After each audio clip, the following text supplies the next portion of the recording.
प्रभु यीशु मसीह के मुबारक नाम में आपको मेरा सलाम मिले। आज हम मत्ती 5 अध्याय और 41 पद पर मनन करेंगे। वहाँ पे प्रभु के वचन में लिखा है कि जो कोई तुझे एक कोस चलने को विवश करे, उसके साथ 2 कोस चला जा। भाई और बहनों, आज मैं आपसे कोई बहुत कठिन बात नहीं करना चाहता। आज मैं बस आपसे एक सवाल पूछना चाहता हूँ। आप अपने जीवन में कितनी दूर तक चलने के लिए तैयार हैं? जहाँ तक आपको कहा जाए, जहाँ तक आपकी जिम्मेदारी है, जहाँ तक आपकी ड्यूटी है, क्या आप एक कदम और आगे चल सकते हैं? क्योंकि 1 मील चलना बहुत लोग जानते हैं, लेकिन सवाल ये है, दूसरा मील कौन चलता है? प्रभु यीशु मसीह कहते हैं कि जो कोई तुझे 1 कोस चलने को विवश करे, उसके साथ 2 कोस चला जा। ध्यान दीजिए, प्रभु यीशु मसीह ने ये नहीं कहा कि जो कोई तुम्हारे साथ अच्छा काम करे उसके साथ 2 कोस चला जा। उन्होंने कहा जो तुम्हें मजबूर करे उसके साथ 2 मील चलो।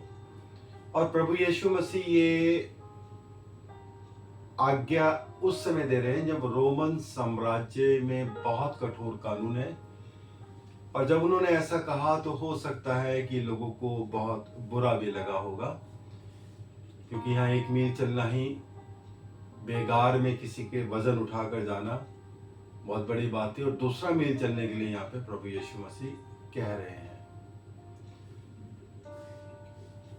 यहीं से बात थोड़ी गहरी हो जाती है, क्योंकि जिस व्यक्ति के साथ चलना हमें अच्छा लगता है उसके साथ चलना मुश्किल नहीं है, लेकिन जिसके कारण हमें परेशानी हुई, जिसने हमारा फायदा उठाया, जिसने हमें परेशान किया, जिसने हमारी कदर नहीं करी, उसके साथ 1 कदम और चलना, यही असली परीक्षा है। और शायद यही कारण है कि यीशु ने 2 मील की बात कही। पहला मील मजबूरी है, हो सकती है, लेकिन दूसरा मील जो है वो आपका और मेरा फैसला है। उस समय रोमी शासन में सैनिक किसी व्यक्ति को सामान लेकर एक निश्चित दूरी तक चलने के लिए मजबूर कर सकते थे।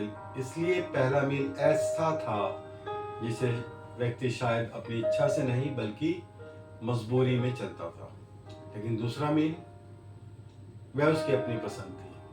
और यही प्रभु यीशु हमारे जीवन को छूते हैं।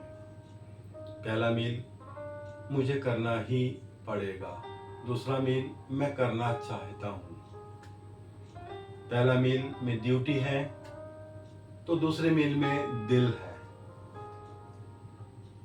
पहले मील में मजबूरी है तो दूसरे मील में प्रेम है। पहले मील में हम पूछते हैं मुझे कितना करना है, लेकिन दूसरे मील में हम पूछते हैं प्रभु मैं और क्या कर सकता हूँ। यही फर्क है। आज बहुत लोग कहते हैं कि मैंने अपना काम कर दिया, मुझे जितना काम करने को कहा गया था वो मैंने कर दिया, अब मेरी जिम्मेदारी नहीं है। लेकिन परमेश्वर का राज्य हमें एक अलग सवाल पूछना सिखाता है। क्या तुम 1 कदम और आगे जा सकते हो? एक्स्ट्रा माइल तब शुरू होता है जब हमारी ड्यूटी खत्म हो जाती है। मान लीजिए चर्च में किसी ने कहा कि भाई आज सफाई कर देना, उसने सफाई कर दी, बहुत अच्छी बात है। अब उसकी ड्यूटी खत्म हो गई, लेकिन जाते जाते उसने देखा कि बाहर भी गंदगी पड़ी है। अब उसके पास 2 विकल्प है।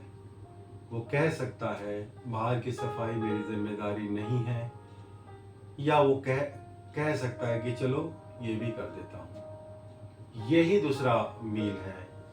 किसी ने आपसे कहा मेरे लिए प्रार्थना कर दीजिए, आपने प्रार्थना कर दी, ये अच्छी बात है, लेकिन दूसरा मील क्या है? शायद अगले दिन उसे फोन करके पूछना भाई कल से आपकी स्थिति आज कैसी है।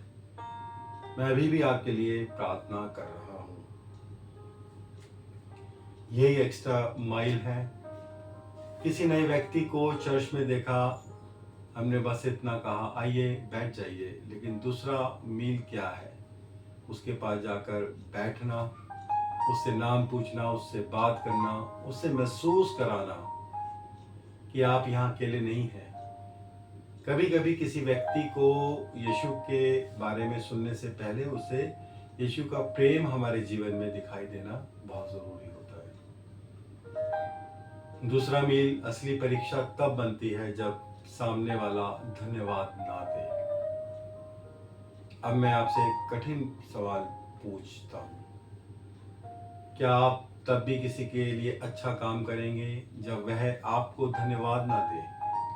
हमारे लिए अच्छा करना आसान है जब सामने वाला कहता है बहुत बहुत धन्यवाद, आपने बहुत मदद करी, आप बहुत अच्छे हैं। लेकिन अगर आपने किसी के लिए बहुत कुछ किया और उसने पलटकर आपकी कदर तक नहीं की, तब क्या होगा? क्या आप कहेंगे अब मैं कभी इसके लिए कुछ नहीं करूँगा? या आप कहेंगे मैंने ये उसके लिए नहीं, प्रभु के लिए किया? यही हमारी दूसरी मील शुरू होती है। क्योंकि अगर हमारी भलाई का आधार लोगों की तारीफ है तो हम बहुत जल्दी थक जाएंगे। लेकिन अगर हमारी सेवा का आधार यीशु है तो हम कहेंगे कि लोग देखें या ना देखें, मेरा प्रभु देख रहा है। गलातियों 6:9 में प्रभु का वचन हमें बतलाता है, हमें याद दिलाता है कि भलाई करते हुए ये आप ना छोड़ें। क्यों? क्योंकि हर बीज का फल तुरंत दिखाई नहीं देता। आपने किसी के लिए प्रार्थना करी, शायद आज कोई बदलाव नहीं दिखा, लेकिन कौन जानता है आपकी वो प्रार्थना उसके जीवन में कब काम करेगी। आपने किसी टूटे हुए इंसान को एक सही शब्द कहा, शायद उस समय उसने कोई प्रतिक्रिया नहीं दी, लेकिन हो सकता है कि वही एक वाक्य उसके जीवन में वर्षों तक गूंजता रहा है। दूसरे मील के लिए बहुत सी मेहनत करनी होती है, जिसका फल हमें इस जीवन में दिखाई नहीं देता, लेकिन परमेश्वर देखता है। असली सवाल ये नहीं कि मैंने कितना किया। अब जरा अपने जीवन के बारे में सोचिए। हम अक्सर परमेश्वर से पूछते हैं, प्रभु मुझे कितना करना है? शायद हमें पूछना चाहिए, प्रभु मेरे पास जो है उसमें मैं और क्या कर सकता हूँ? घर में क्या आप केवल अपनी जिम्मेदारी निभाते हैं या कभी बिना कहे भी कुछ कर देते हैं? अपने बच्चों के साथ क्या आप केवल उनकी गलतियां देखते हैं या कभी उनके साथ बैठकर उनकी बातें भी सुनते हैं? पति पत्नी के रिश्ते में क्या आप केवल ये साबित करना चाहते हैं कि गलती किसकी है, या आप कभी कहते हैं ठीक है मैं ही पहले माफी मांग लेता हूँ? चर्च में क्या हम केवल सभा में आते हैं या किसी अकेले व्यक्ति को भी अपने साथ जोड़ते हैं?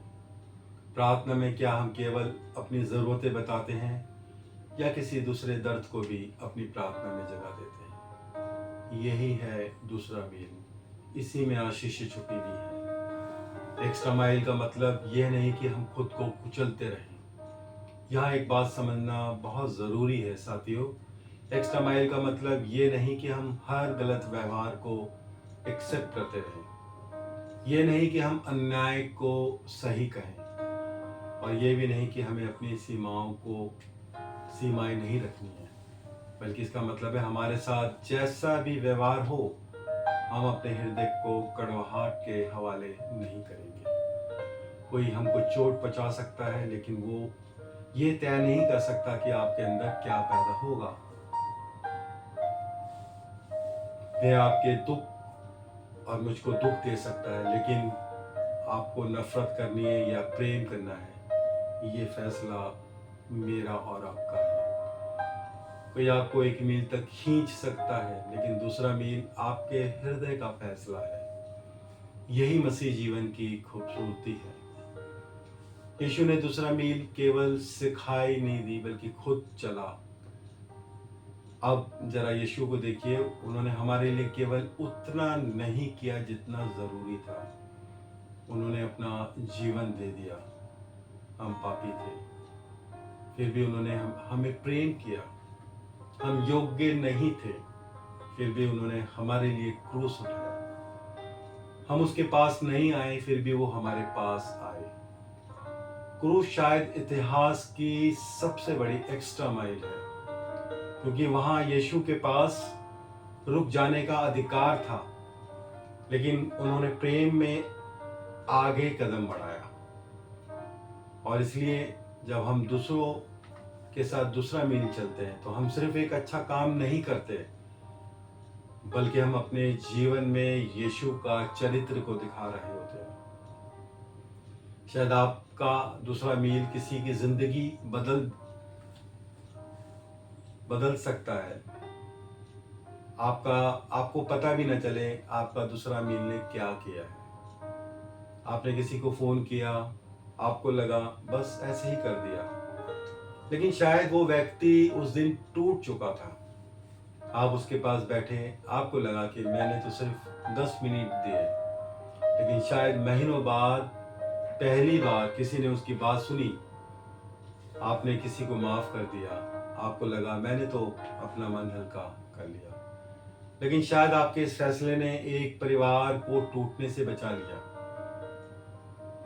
आपने किसी बच्चे के लिए प्रार्थना की, आपको लगा कि मैं तो बस प्रार्थना कर रहा हूं, लेकिन परमेश्वर शायद उस प्रार्थना के माध्यम से एक जीवन को दिशा बदल रहा हो। इसलिए अपना दूसरा मील को छोटा मत समझिए।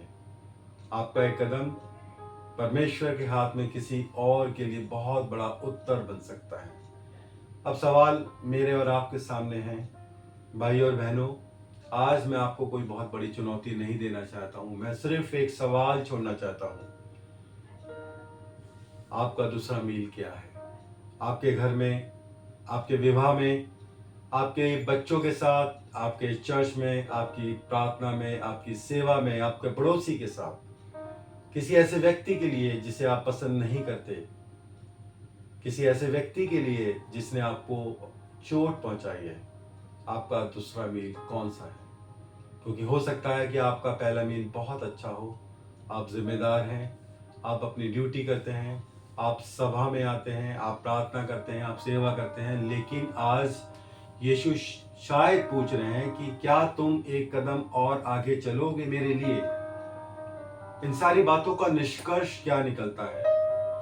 दुनिया में पहला मील चलने वाले बहुत लोग हैं, लेकिन यीशु हमें दूसरे मील के लिए बनाना चाहते हैं। पहला मील जो है वो एक कर्तव्य है, लेकिन दूसरा मील जो है वो प्रेम है।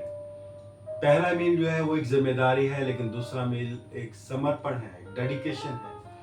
पहला मील जो है वो एक काम है, एक बोझ है, लेकिन दूसरा मील एक सेवा है। पहला मील जो करना जरूरी है, लेकिन दूसरा मील जो प्रेम के साथ किया जाता है। और शायद आज परमेश्वर मुझसे और आपसे यही कह रहा है, जहां तुम्हारी जिम्मेदारी खत्म होती है, वहां मेरा प्रेम शुरू हो सकता है। तो आज परमेश्वर से प्रार्थना करें, प्रभु मुझे ऐसा व्यक्ति मत बना जो केवल ये कहे कि मैंने अपना काम कर दिया। मुझे ऐसा सेवक बना जो पूछे, प्रभु अब और क्या कर सकता हूँ? जहां मैं रुकना चाहता हूँ, वहां मुझे प्रेम से एक कदम और बढ़ा। जहां मैं माफ नहीं करना चाहता, वहां मुझे अपनी कृपा दे, अपनी शक्ति दे, अपनी सामर्थ्य दे, ताकि मैं लोगों को माफ कर सकूं। जहां मैं थक गया हूं, वहां मुझे अपनी सामर्थ्य दे, और जहां मेरा पहला मील खत्म हो जाए, वहां मुझे तेरे लिए दूसरा मील चलने के लिए सिखा, प्रभु, ताकि मेरे जीवन को देखकर लोगों को केवल मेरी अच्छाई ना दिखाई दे, बल्कि उन्हें प्रभु यीशु मसीह दिखाई दे। आमीन। याद रखिए, पहला मील आपको अच्छा सेवक बना सकता है, लेकिन दूसरा मील आपके अंदर मसीह का चरित्र दिखाई देता है। इसलिए जहाँ बाकी लोग रुक जाएं, वहाँ प्रेम के कारण एक कदम और आगे बढ़ाइए, एक्स्ट्रा माइल चलिए, क्योंकि हो सकता है आपका एक अतिरिक्त कदम किसी की पूरी जिंदगी बदल दे। शालोम।